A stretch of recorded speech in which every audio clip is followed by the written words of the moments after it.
એક શીતરભાઈને કીધું ને મારે એક જગ્યાએ કહેવાનું સમાજને આગળ આવવાની જરૂર છે તો વાહ બેઠા તો એ બધા મોરવી આવ્યા. તો કેલા ભાઈ એમ તરત આગળ આવવાનું નહીં. એક ભાઈ કન્યા જોવા ગયા ને કન્યાની માએ કીધું એ કે બેટા આ છોકરો પસંદ કરતી ને તા કેમ તા કે આ તો મને જોવા આવ્યો હતો.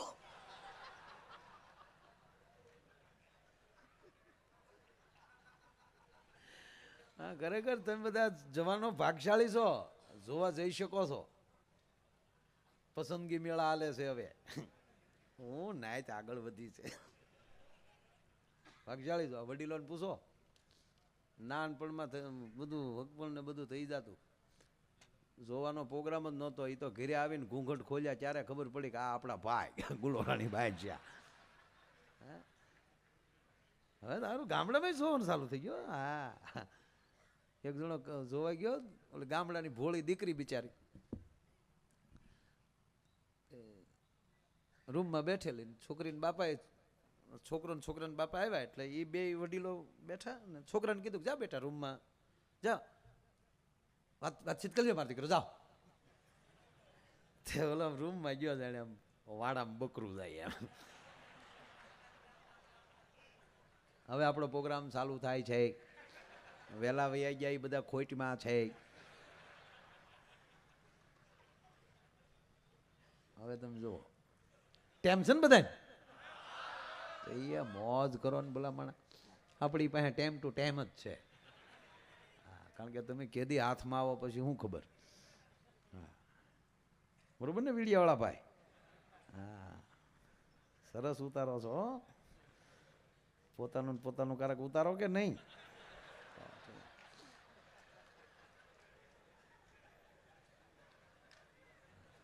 ઘડીક આપણે અહીં મારી પાસે આમ આવી આવો કોકને કહેવા થાય કે પ્રોગ્રામમાં બેઠા હતા એવું વી આવવાનું હોય મૂકીને પાછા અહીં વી આવવાનું આમ ગોઠવી અહીંયા એટલે બે આવી. હા વયો વયો આ માને નહીં. આખો સ્ટાફ અપ લખણો છે.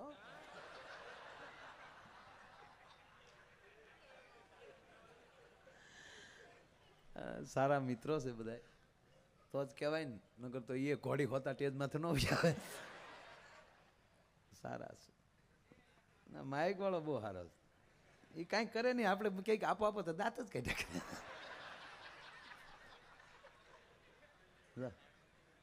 કેવા ડાયા છે આમ ઘેરે આવા ડાયા રહ્યો કે આમ જ બેહો.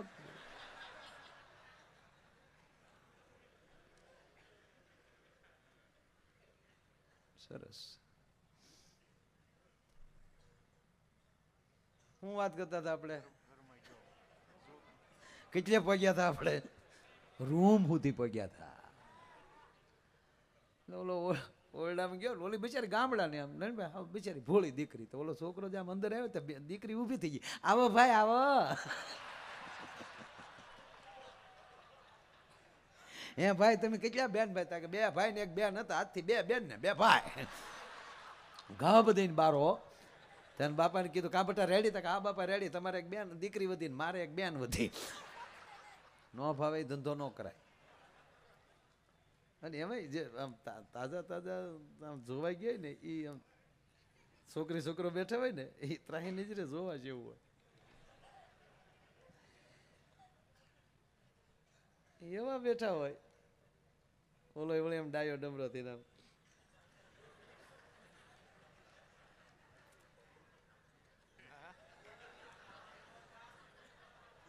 તારે શરમ રખાય આમ હી ન કરાય એમ તમે. અને હામે એમ જ હોય.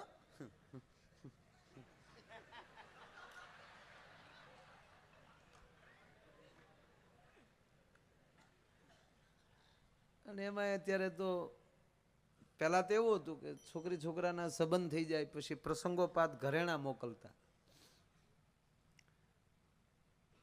પેરામણી મોકલે અમુક એને હારડો કે. અત્યારે એવું કઈ નહીં વ્યવહાર થઈ જાય મારા દીકરા હામાં મોબાઈલ લઈ લે. આપણને એમ થાય કે ભાઈ વાળું કરીને હુઈ ગયો ન હોય ગોદડા હોફટ મેસેજ જતા એવા બગડ્યા છે. હા હા શું કરવું કેવું કરે કા પણ એટલું કહું કે ઈ તમે સંબંધ કર્યો હોય ને ત્યારે જે ફોનમાં વાત કરતા હો એ આખી જિંદગી એવો જ ભાવ રાખજો. ફોન કરે વાયડાડો વી ગયો હોય ન્યાલી ફોન કરે, હાલો ગુ ગુ બોલો. હા હું કર તાર બા કે ગોદડા ધોવા ગયા, તાર બાપા ક્યાં છે? એ હાઠિયું ખેંચવા ગયા. અને આરી સિસ્ટમ કેવી છે નારાયણભાઈ બોલો? જો ખેતર ખેડી આવે ભાઈ, પછી અંદર કાહા વીણી આવે બાય, સાહ પાડી આવે ભાઈ, કપાસ સોંપી આવે બાય, બેલી આકી આવે ભાઈ, નીંદી આવે બાય, કપાસને પાણી પાય ભાઈ, વીણી આવે બાય, કપાસને વીણી આવે બાય, કપાસને વેશ્ય આવે ભાઈ, કપાસને વેશ્ય આવે ભાઈ, રૂપિયાનો ઘોબો ઉપાડ લે બાય, પાછો હાઠિયો ઘેહી આવે ભાઈ અને ખાઠિયો બાળી દે બાય. આને મિત્રો વિકાસ કહેવામાં આવે. એક ના એક કપાસની હાઠીમાં કેટલી કેટલી વાર મારા ખેડૂત મિત્ર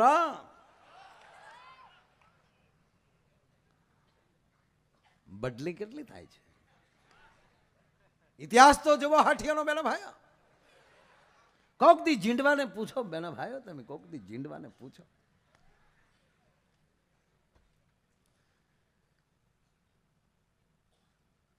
વાત એટલી છે,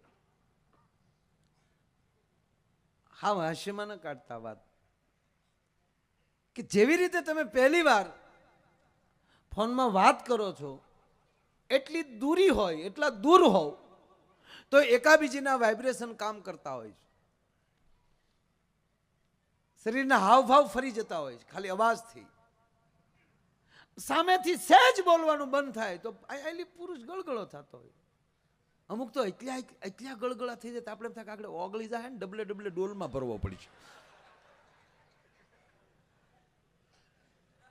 બોલો તો ખરા. પણ વાત એટલી જ છે કે સહેજ બોલતા બંધ થઈ જાય તોય સામેથી એમ કે બોલ તો ખરી યાર, કાંઈક તો બોલ. જેવા લગ્ન થાય ને 15 વર્ષ થાય તું મૂંગી માર મૂંગી. આવું ચેન્જિંગ કેમ? પછી મિત્રો હોય તોય ભલે, પરિવાર હોય તોય ભલે, પતિ પત્ની હોય તોય ભલે, બાપ દીકરો હોય તોય ભલે, જે દીકરાને પરણાવી પહટાવીને મોટો કરો એ જ દીકરો તમારા ઘર વચ્ચે એમ બોલે બાપા હવે મારે સામું બોલતા નહીં, નહીંતર મજા નહીં જાય. અને હા કાલ 10 વીઘા નોખી કાઢી નાખજો.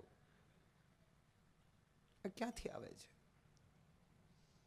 વળી જનરલ આવે છે કાંઈ એક પૂરતી માટે માનસિકતા બદલાવી પડે. વ્યવસ્થાના ભાગરૂપે નોખા થાવ પણ તમારા આત્મા નોખા ન પડવા જોઈએ. ભગવાન પાસે જાયરામ બાપા પાસે એટલું જ માગજો કે બાપા અડધો રોટલો હશે તો અમે પાપા રોટલો ખાઈને પાણી પીને હોઈ જાઉં. મારા બાપ ભલે અમને ભૂખ આવે, ભલે અમારી પાસે સંપત્તિ ન આવે, પણ અમારા પરિવારમાંથી અમને પ્રેમ વગરના ન કરતા, અમે એકાબીજી વગર જીવી ન શકીએ એવો અમને પ્રેમ આપજો.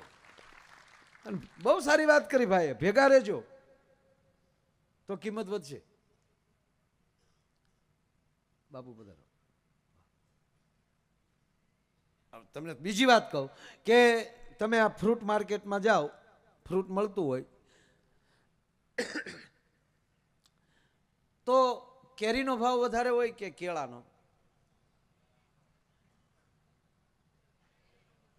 આ ભાઈએ કેળાનો ભાવ વધારે કીધો. ક્યારે ગયા તો શું ને ફ્રૂટ માર્કેટમાં કાં શું હોય કે એને 10 વીઘાની કેળું કર્યું હોય તેને હોય ને ભાવ વધારે આવે તો નફો થાય આપણે, આવું બને. પણ કેળા કોઈ કેરીની સાઈડ ન કાપી શકાય. સફરજનનો ભાવ વધારે હોય કે કેળાનો? બહુ આ મુદ્દો સમજવા જેવો છે. સફરજનનો છતાં તમે ફ્રૂટ માર્કેટમાં જશો તો હશે કેળા કરતા મોંઘી વસ્તુ, તોય તે એની ચીર કરીને તમને દેખ શાકતા જ જાઓ, ન લ્યો તો કાંઈ નહીં. ચાખો તો ખરા, કેરીની ચીર કરી નાખશે, સફરજનની ચીર કરી નાખશે. પણ કોઈ દેવું બન્યું કોઈ કેળું તોડીને આપ્યું કાલજો શાકતા જ આવે? શું કામ? નો સાળો કરાય. કારણ કે લૂમમાં ભેગા છે. ઓલા ભલે કિંમતીના દીકરા રહ્યા પણ તૂટી તૂટી નોખા પીડ્યા છે, એટલે ગમે એ તમારો ચાખવાનો ઉપયોગ કરી શકવાના. બાકી જે લૂમમાં ભેગા હોય સાળો ન કરાય. ભેગા રહેજો, એક થઈને રહેજો, નકર ડોળા થશો અને સીસરા થશો. પછી હંસ કિનારા છોડી જશે અને બગલાને પનારે પડશો. કવિ કાગ બાપુએ આ ટકોર કરેલી છે. એટલે જરૂરી છે. એનો અર્થ એ નથી કે પાછું પરણીને આનંદ ન કરો, ફરવા જવું તમ તારે. હમણાં તો નવા નવા જે નીકળે ને, હમણાં લગ્ન ગાળો નાનભાઈ તૂટી ગયા. કેટલો લગ્ન ગાળો. અમે તો રોડે અત્યારે અમે રોડે જ સહી હાવ. એક ભાઈ મને પૂછ્યું, મને કે ક્યાં રહ્યો? હું રોડે રે. મુકામ પોસ્ટ રોડ વાયા. ગામ તું ગામ, ક્યાં ગામમાં જાય? હકીકત મને કાર્યકર કેમ થાય કે આપણે સહી ક્યાં ગામના? રોજ નવું ગામ, રોજ નવા માયક, રોજ નવા પબ્લિક, રોજ નવા ભગવાન, રોજ નવા ઉર્ધન. આ સંતોનું હોય તો વાંધો નહીં, પણ અમારે તો લીંબા બાપુની જે બોલાવો ને, નાથા બાપાની જે બોલાવો ને, તો અમારું શું જાય બોલાવી નાખીએ. એટલે બધા ભગવાનને માનીએ, અમારે એવું કાંઈ નહીં. એટલે મૂળ હું ધર્મ છે એ જ ભૂલાઈ ગયું. હા, બસ માનવ ધર્મ છે, બધાને રાજી રાખી. પણ જગતને રાજી કરીએ છીએ એનો એક મોટામાં મોટો અમને ફાયદો એ છે કે અત્યાર સુધીનો સ્ટેજનો એક પણ એવો કલાકાર નથી કે બીમાર પડ્યો હોય ને પ્રોગ્રામ કેન્સલ કરવો પડ્યો હોય. ગમે એટલા થાકેલા હોય, એટલો જર્ની કરીને આવ્યા હોય ફરીને, પણ જેવા સ્ટેજ ઉપર આવીને માઇક હાથમાં આવી જાય, આંખ વીંચી અને સ્તુતિ કરી લઈ, તો કોને ખબર અંદર કોણ પાવર આપે છે. એટલે ભગવાને બધું બબ્બે બનાવ્યું છે. આખું બે, વિચાર બે, અંદર બે મગજ કામ કરતા હોય ને, એક હા પાડે, એક ના પાડે. એક પાસે તમે હુવો ત્યારે મોટું મગજ હોઈ જાય, નાનું મગજ એક જ જાગતું હોય. અને એમ તમે એમ કહો ને માયા ભાઈ, તો નાનું મગજ મોટા મગજને ઠો માર દો જગાડે ઉઠે, તને કે છે. નાનું મગજ કોઈનું નથી પાછું, એમાં કોઈ નામ નથી, ખાલી એટલા નામ પૂરતું જ ડેટા રાખ. જેવા જાગો એટલે આખી આખી સ્મૃતિ આવી જાય. હું કોણ છું, કોનો દીકરો છું, મારું નામ શું છે, હું ધંધા કરું છું. એટલે દરેક માણસ પોતપોતાનો કાંઈક ના કાંઈક ધંધે આવ્યો છે. કોઈક આવા વિડીયો ઉતારવા આવ્યા છે, કોઈ માઇક વગાડવા આવ્યા છે, કોઈ બિલ્ડર લાઈનમાં આવ્યા છે, કોઈ ફેક્ટરી લાઈનમાં આવ્યા છે. દરેક ભગવાને કોઈ ખોટા કોઈને મોકલ્યા જ નથી. કાંઈકનું કાંઈક કાર્ય કરવા આવ્યો હોય, પણ છતાં તમારા ધ્યાનમાં કોઈ હોય અને એવું લાગે કે અમારા ગામમાં હા એક નવીરો છે, કાંઈ કરતો નથી, એ વાત ખોટી છે. એ ગામની હળી કરવા આવ્યો હોય.